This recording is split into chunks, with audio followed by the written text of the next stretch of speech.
तो अपने साथ अपनी दुनिया में ले जाती है। हालांकि ये दुनिया क्रिस की दुनिया से पूरी तरह से अलग है, लेकिन ये दुनिया भी उतनी ही खूबसूरत है जितनी खूबसूरत क्रिस की दुनिया है। लियोना क्रिस को अपनी दुनिया में पूरा दिन घुमाती है, लेकिन क्रिस पूरे दिन कहीं खोया हुआ होता है। दरअसल उसे आज अपनी बेटी की बहुत याद आ रही होती है। लियोना क्रिस से कहती है कि अपनी बेटी की बचपन की कोई याद बताओ, और क्रिस उसे बताता है कि बचपन में मैं अपनी बेटी के साथ हमेशा चेस खेला करता था। हालांकि वो कभी भी जीत नहीं पाई। इसके साथ साथ उसे बचपन की अपनी बेटी का वो हेवन हाउस भी याद आता है जिसके साथ वो खेलती थी। और जब वो अपने चारों तरफ नजर घुमाकर एक बार फिर से देखता है तो वो देखता है कि ये दुनिया बिल्कुल वैसी है। लियोना क्रिस को बताती है कि बचपन में वो अपने डैड के साथ सिंगापुर जा रही थी, तभी वहां पर एक फ्लाइट अटेंडेंट आई जिसे देखकर मेरे डैड मुस्कुराए और उन्होंने मुझे कहा कि एशियन लड़की बहुत प्यारी, खूबसूरत और इंटेलिजेंट होती है। उस लड़की का नाम भी लियोना था। शायद मेरे डैड ने उस दिन ऐसे ही कह दिया हो, पर उस दिन मुझे लगा कि जिस दिन मैं बड़ी हो जाऊंगी मैं ऐसी ही लगूंगी।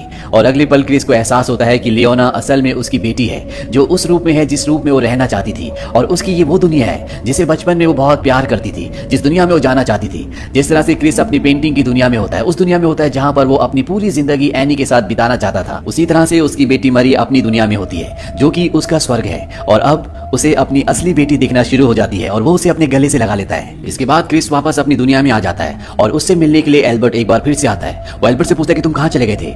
एल्बर्ट उसे बताता है कि एक जरूरी काम था, अब हमें हिम्मत से काम लेना होगा। और वो क्रिस को बताता है कि आपकी पत्नी ने सुसाइड कर लिया। इस बात से क्रिस को बहुत दुख होता है, पर कहीं ना कहीं उसे तसल्ली भी होती है क्योंकि उसे पता था कि उसकी पत्नी बहुत पेन में है। वो कहता है उसका सारा दर्द दूर हो गया, मैं अपनी पत्नी को कब देख सकता हूँ। एल्बर्ट उसे बताता है कि शायद कभी नहीं।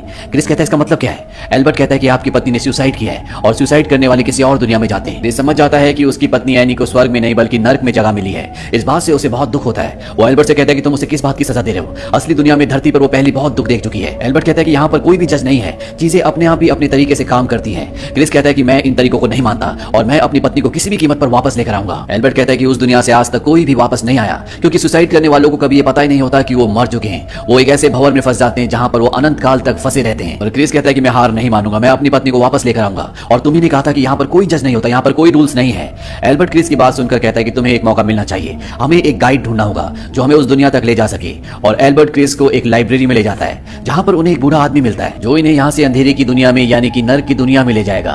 और अब ये तीनों की तीनों एक छोटी सी कश्ती में समंदर में उतर जाते हैं जहां पर बहुत भयंकर तूफान चल रहा होता है। और जब ये समंदर के बीच में होते हैं तभी बहुत सारी आत्माएं इनकी कश्ती के चारों तरफ आ जाती है और वो आत्माएं इनकी कश्ती को पानी में डुबा देती हैं। पर कुछ ही देर बाद ये तीनों की तीनों एक किनारे तक पहुंच जाते हैं। और जब ये किनारे से ऊपर आते हैं तो ये देखते हैं कि समंदर में बहुत सारे डूबे हुए जहाज हैं। क्रिस अपने गाइड से पूछता है कि ये कौन सी जगह है। वो इन्हें बताता है कि ये जहन्नुम का यानी कि नर्क का दरवाजा है। लेकिन अब इन्हें एनी के सिग्नल मिलना बंद हो जाते हैं क्योंकि एनी के सिग्नल इन्हें क्रिस की दिमाग की सोच से यानी कि उसकी यादों से मिल रही होती है जो वो एनी के बारे में सोच रहा होता है। और अब उसे सिग्नल मिलना इसलिए बंद हो गए होते हैं क्योंकि वो अपनी पत्नी के बारे में नहीं बल्कि अपने बेटे इयान के बारे में सोच रहा होता है।